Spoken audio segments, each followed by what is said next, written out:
on va commencer avec un exemple vraiment concret. Je suis sur ChatGPT et je pose tout simplement cette question-là, qui est vraiment lambda, qui est basique, que tout le monde pourrait se poser, en tout cas dans le B2B. Si vous avez une entreprise, je ne sais pas quel logiciel choisir pour ma facturation d'entreprise. En tant qu'architecte, je peux me donner un guide comparatif des meilleures banques. Et donc là, il me donne le guide comparatif avec les points d'attention sur lesquels je dois faire très attention. Donc il va me parler de Conto, de Shine, de Finum et de Blank, qui sont régulièrement cités comme les meilleurs comptes pro en ligne sur 2025.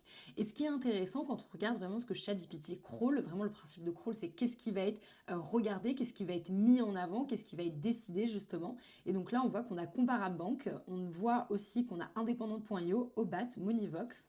Et quand on regarde aussi, là encore, on a encore Monivox, on a encore Obat, on a encore Facture. Et donc en fait, là, ce qui est intéressant sur ces trois premiers liens-là ici, et même encore sur les autres, vous voyez encore Axonote, c'est qu'on a vraiment en fait, des sites qui font office de référence pour ChatGPT à tel point qu'il va les mettre en avant pour parler justement des guides comparatifs pour les banques.